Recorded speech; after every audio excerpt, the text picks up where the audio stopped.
వైకా jewellers వెలలేని Vaibhogam తరుగులేని నమ్మకం. ఇప్పుడు మన కాకినాడలో డిసెంబర్ 5న ఘనంగా ప్రారంభం కాబోతోంది.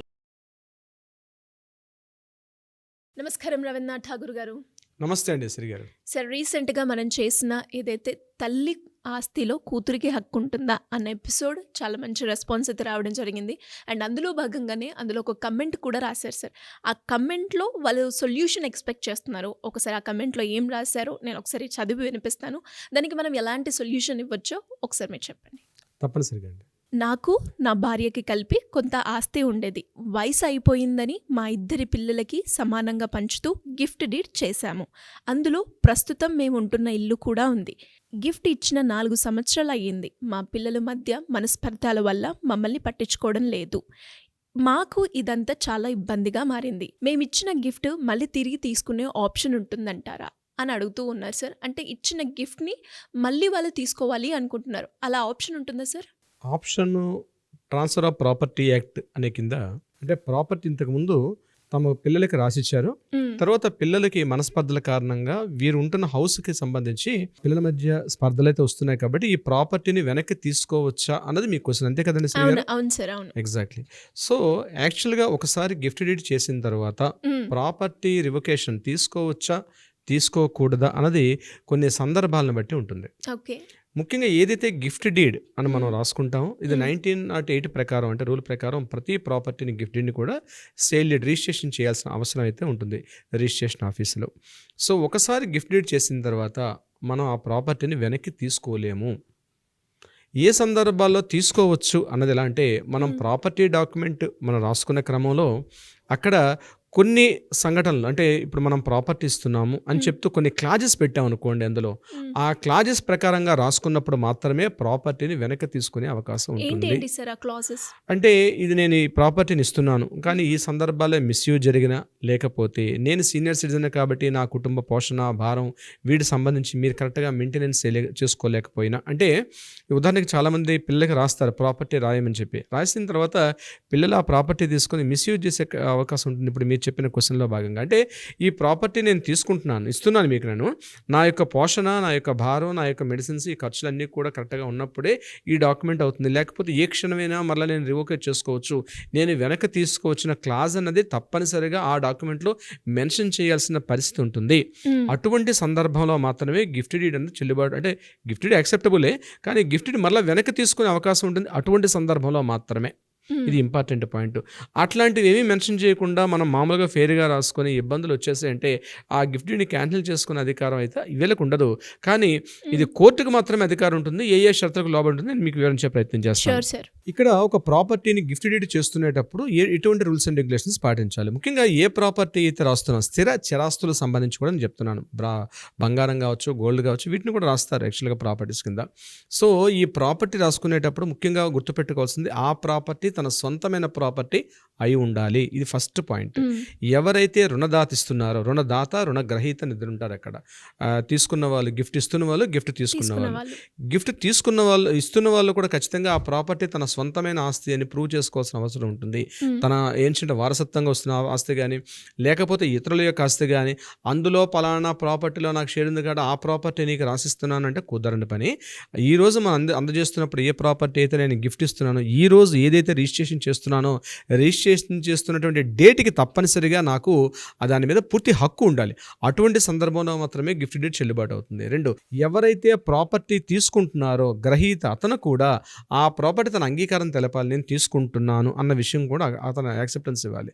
3వది, ఈ డాక్యుమెంట్ తప్పనిసరిగా ఎటువంటి వివాదాలు, కాంట్రవర్షియల్ ఇష్యూస్ కోర్టులో కానీ పెండింగ్ ఫైల్స్లో కానీ అట్లాంటివి ఉండకూడదు. తర్వాత ఈ ప్రాపర్టీ 1908 రూల్ ప్రకారం రిజిస్ట్రేషన్ చేయాల్సిన అవసరం అయితే సబ్ రిజిస్ట్రార్ రూల్ ప్రకారం ఉంటుంది.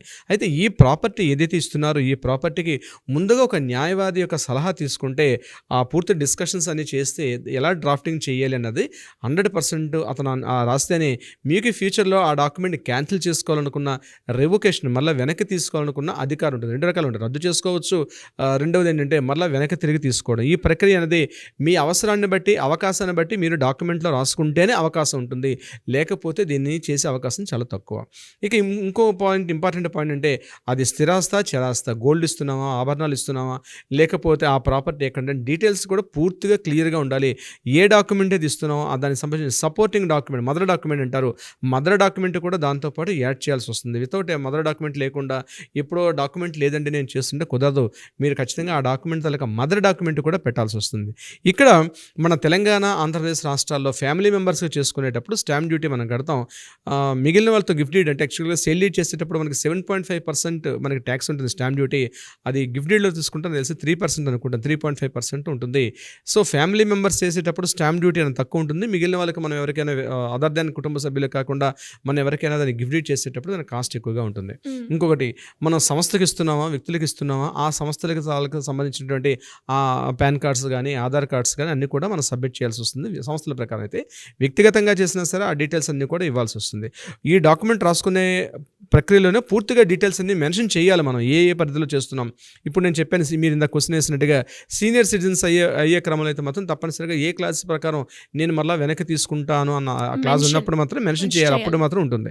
ఇక నెంబర్ 2, కోర్టు కేసుల్లో అంటే ఏ పరిస్థితుల్లో దీన్ని క్యాన్సిలేషన్ చేసుకోవచ్చు అన్నది కూడా ఉంటుంది. క్యాన్సిలేషన్ వ్యక్తిగతంగా సబ్ రిజిస్ట్రార్ డైరెక్ట్గా చేసే అధికారం లేదు. రిజిస్ట్రేషన్ చేసే అధికారం తప్పించి దాన్ని క్యాన్సిలేషన్ చేసే అధికారం మాత్రం సబ్ రిజిస్ట్రార్కి లేదు. సో కోర్టు త్రూగా మాత్రమే మనం దాన్ని పూర్తిగా క్యాన్సిలేషన్ కానీ లేకపోతే రివోకేట్ చేసే అధికారం ఉంటుంది. అది కోర్టులో వాద్యం వేయాలి, మనం కోర్టులో ఫైల్ చేయాల్సి వస్తుంది. అంటే ఎందుకు కోర్టులో వస్తుందంటే ముఖ్యంగా ఈ యొక్క గిఫ్ట్ డీల్ ఎక్కడ సమస్య వస్తుందంటే సీనియర్ సిటిజన్స్ విషయంలో వస్తుంది. పెద్దవాళ్ళు పిల్లలకి ఏదో ప్రేమతో రాసేసి ఉంటారు, లేదా పెద్ద పిల్లవాళ్ళకి ఎక్కువ, చిన్న పిల్లలు తక్కువ, ఇట్లాంటి రాస్తుంటారు. కాబట్టి ఇటువంటి సందర్భాల్లో ప్రాబ్లమ్స్ వచ్చేటప్పుడు అది కోర్టు ముఖతహా పెట్టి నాకు ఈ రకంగా ఇబ్బందులు కలుగుతుంది అని చెప్పి కోర్టుకి అప్లై చేసుకుంటే కోర్టు నుంచి వచ్చినటువంటి జడ్జిమెంట్ ప్రకారంగా మాత్రమే దాన్ని మనం క్యాన్సిలేషన్ చేయాలన్నా, రివోకేషన్ చేయాలన్నా కూడా అధికారం అయితే ఉంటుంది.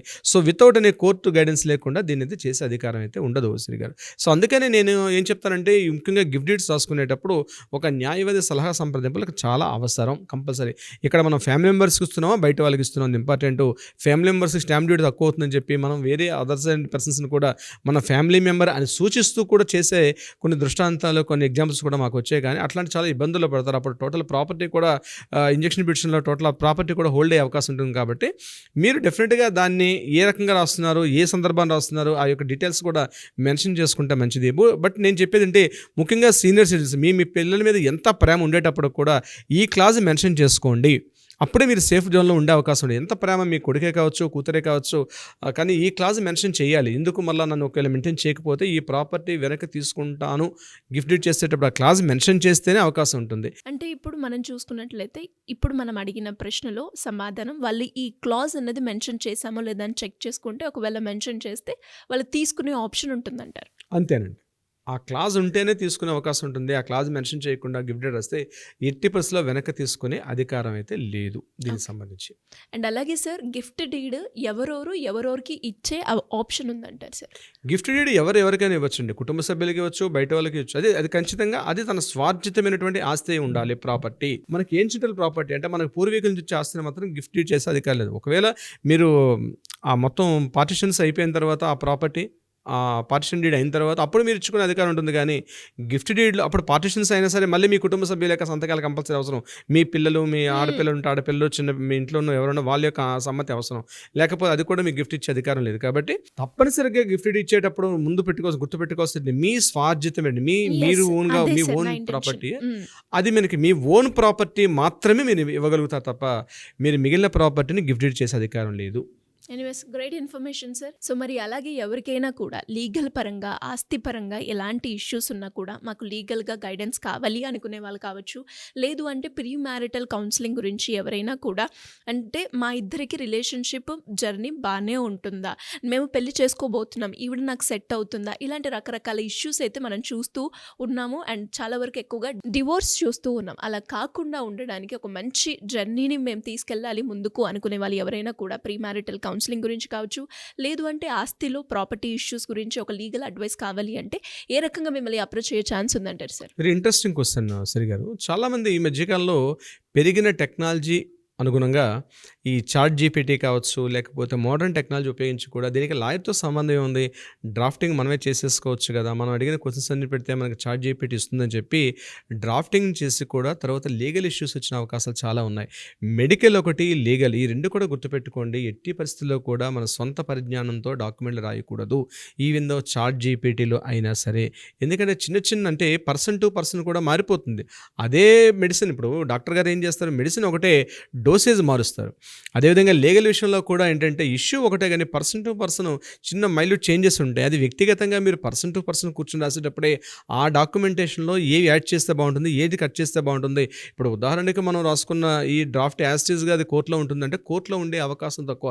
ఇన్ఫర్మేషన్ వేరే, సబ్మిషన్ ఇస్ ద వేరే. సో సబ్మిషన్ చేసేటప్పుడు దగ్గరగా ఉన్నటువంటి మీ అడ్వకేట్ని మీరు సంప్రదించండి, వ్యక్తిగతంగా సంప్రదించండి, వీరితో కౌన్సిలింగ్కి వెళ్ళండి.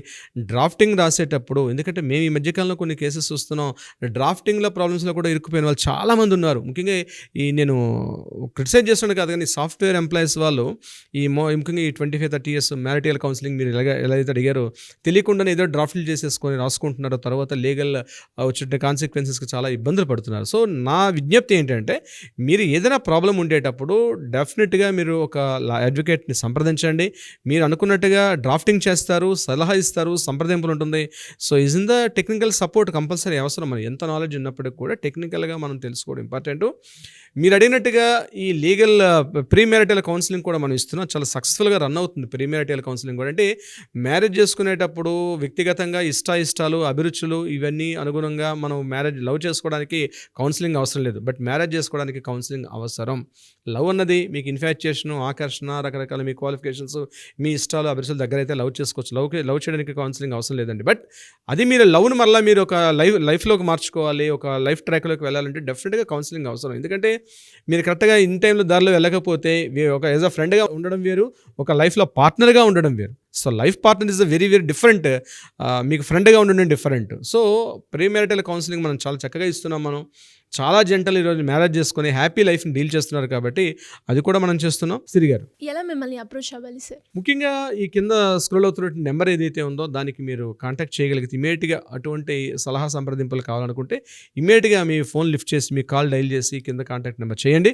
మన లీగల్ టీం వాళ్ళకి అప్రోచ్ అవుతారు. మీకు మీ పర్సనల్ డీటెయిల్స్ కూడా చాలా కాన్ఫిడెన్షియల్గా ఉంటాయి. దాని గురించి వరీ అవ్వాల్సిన అవసరం లేదు. వ్యక్తిగతంగా వచ్చి మీరు కౌన్సిలింగ్ తీసుకోవచ్చు, లేకపోతే ఆన్లైన్లో కూడా ఎట్లాగైనా సరే మీకు లీగల్ సంబంధించి అన్ని రకాలుగా కూడా మీకు సపోర్ట్ ఉంటుంది మీకు. Thank you sir. Thank you so much. Thank you so much Siri గారు.